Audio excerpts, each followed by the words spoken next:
అనుకుంటున్నారా? అది నేనేనండి. నేను ఒక సింగర్ని. అది మీకు తెలుసా? పాడుతా తీగలో సెమీ ఫైనల్స్ వరకు వెళ్ళడం చాలా గర్వకారణం. కొమ్మా ఉయ్యాల కోనా జంపాల అమ్మా ఊళ్ళో నేను రోజు గాల కొమ్మ సాటున పాడే కోయిలా కో అంటే కో అంటూ నాతో ఉండాలా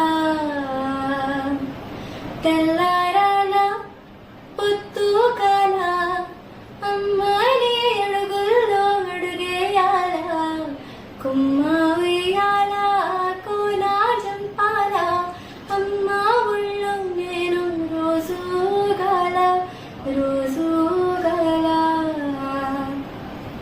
నేను పాడిన ఈ పాటకి 30 మిలియన్స్ వ్యూస్ వచ్చాయి. అక్కడ జడ్జెస్ ఎవరో తెలుసుకోవాలనుకుంటున్నారా?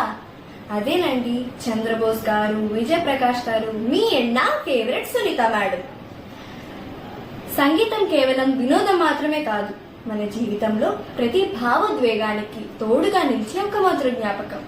మీకు గాన కోకిలని ఎవరినంటారో తెలుసా?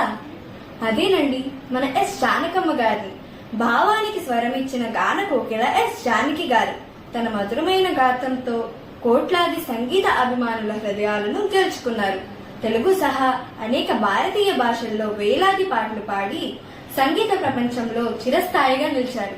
ఇప్పుడు ఆమె పాడిన పాట ఒక్కటి విందామా?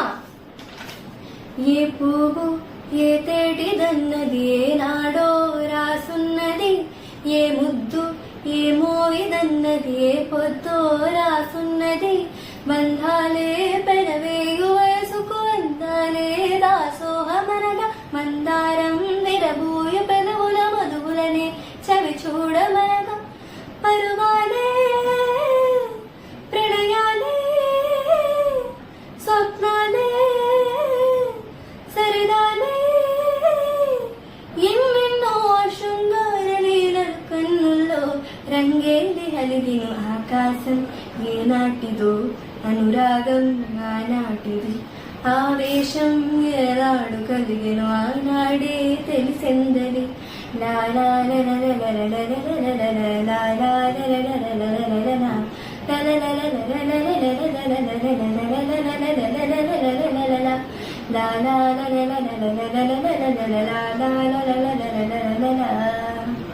ఆమె పాడిన ప్రతి పాటలో భావోద్వేగం, మాధుర్యం, ఆత్మీయత కనిపిస్తాయి. సంతోషంలో తోడుగా, బాధలో ఓదార్పుగా నిలిచేదే సంగీతం. భాష ఏదైనా కావచ్చు, కానీ సంగీతం అందరికీ ఒకేలా చేరుకుంటుంది. మంచి సంగీతం కేవలం కొన్ని నిమిషాలు వినిపించదు, జీవితాంతం మన జ్ఞాపకాలలో నిలిచిపోతుంది. నేను ముగించే ముందు ఒక మంచి పాటతో ముగిస్తాను.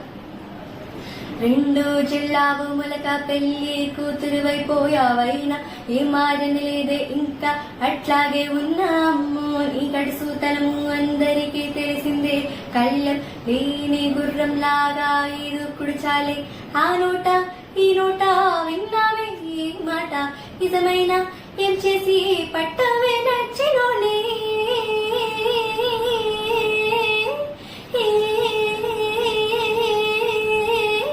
ఇంతసేపు ఇట్టాకి కూర్చుంటామే వదినమ్మ రాయక బంగారమ్మా. ఎందుకు ఆలస్యం, మనమేంటో చూపిద్దాం. అడుగులు అడుగేస్తూ యువరానల్లా పెళ్లి కూతురాయి తొందర ముందుందిలే ముచ్చట. తక్కేదే లేదు హయ్య అమ్మాయి అన్నాక ఆ మాత్రం ఉండాలే. సత్య చిరునాములు చిందులేయ మన మాడిందే ఆట మన నా పేదవరట.